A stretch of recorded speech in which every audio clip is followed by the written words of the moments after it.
আসসালামু আলাইকুম, সবাই কেমন আছেন? আশা করি ভালো আছেন। তো আমিও আল্লাহর রহমতে আপনাদের দোয়া ও ভালোবাসায় অনেক ভালো আছি।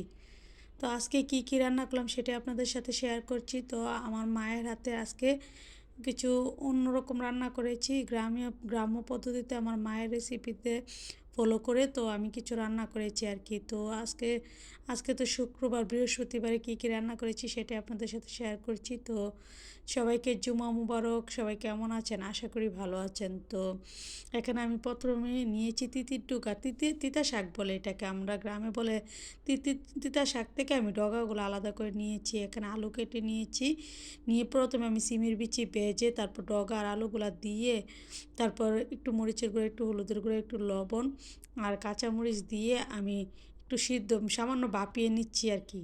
সিদ্ধ বলতে পারেন, ভাপিয়েও নিচ্ছি বলতে পারেন। তো এখন আমি একটি প্যানে শুকনো মরিচ ভেঙে দিয়েছি, পেঁয়াজ কুচি দিয়ে দিলাম চিংড়ি মাছ, ছোট ছোট দেশি চিংড়ি মাছ। তো যে তিতার ডগাগুলো আমি একটু সিদ্ধ করে নিয়েছিলাম এগুলো আমি দিয়ে দিলাম, দিয়ে একটা ভাজি করে নিয়েছি। এই ভাজিটা মানে গরম ভাতের সাথে বোম্বাই মরিচ দিয়ে দুর্দান্ত স্বাদ লাগে। এদিকে আমি একটু মিক্স সবজি রান্না করব।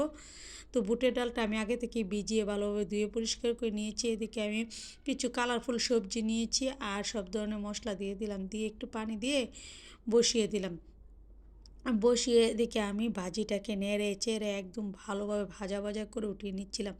এই ভাজিটা এত মজা লাগে, সামান্য তেতো তেতো আর খেতে দুর্দান্ত মজা লাগে। এদিকে আমি দেশি ট্যাংরা মাছ নিয়ে মরিচ হলুদ লবণ মাখিয়ে নিয়েছি। তো একটি প্যানে তেল গরম করতে দিয়ে দিলাম, দিয়ে আমি ট্যাংরা মাছগুলো উল্টে পাল্টে একদম ভালোভাবে ভেজে নিচ্ছিলাম। এই খাবারগুলো যে আমার এত পছন্দ, আমি মাছ মাংস দিয়ে খেতে পারি না, কিন্তু এই খাবারগুলো মানে ছোটো মাছটা, বড় মাছ আমার এত পছন্দ না, মাংস তো এত পছন্দ, ছোটো মাছ বলে বোঝানোর মতো না, মানে আমার খুবই পছন্দ এরকম অন্যরকম একটু খাবার আর কি। তো মাছগুলোকে ভেজে আমি ওই প্যানে আমি পেঁয়াজ কাঁচামরিচ তেল দিয়ে তো ভালোভাবে ভেজে একদম সব ধরনের মশলা দিয়ে করে নিচ্ছিলাম। আর এদিকে সবজিটা ভালোভাবে নেড়ে দিচ্ছিলাম। তো পেঁয়াজটা যখন ভাজা হয়ে যাবে তো আমি টমেটো দিয়ে একটু মরিচের গুঁড়া, হলুদের গুঁড়া, লবণ, আদা রসুন বাটা দিয়ে দিলাম, দিয়ে ভালোভাবে মশলাটাকে কষিয়ে নেব। কষিয়ে একদম ঝোল দিয়ে একটু মাখা মাখা করে ট্যাংরা মাছটাকে রান্না করে নেব। এই ট্যাংরা মাছটা খুবই মজা লাগে খেতে।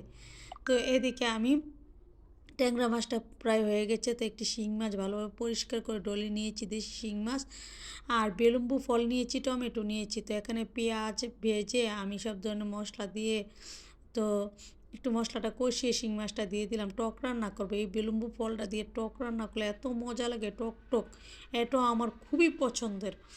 তো সবজিটাকেও ভালোভাবে নেড়ে দিচ্ছিলাম। তো টকটা শিং মাছটা সেদ্ধ হয়ে গেছে, কষে একদম সিদ্ধ হয়ে গেছে। শিং মাছটাকে একটু ভেঙে টমেটো বেলুম্বু ফলগুলো দিয়ে দিলাম। তো এগুলো কষিয়ে একদম ভেঙে ভেঙে আমি টকের ঝোলটা দিয়ে দিলাম। এটা আমাদের কুমিল্লার জনপ্রিয় একটি টক। এদিকে আলাদা আমি সবজিটাকে একটু ফোড়ন দিয়ে দিলাম, দিয়ে সবজিটাও হয়ে গেছে। দেখুন আমার রেসিপিগুলো কত সুন্দর, কত লোভনীয়।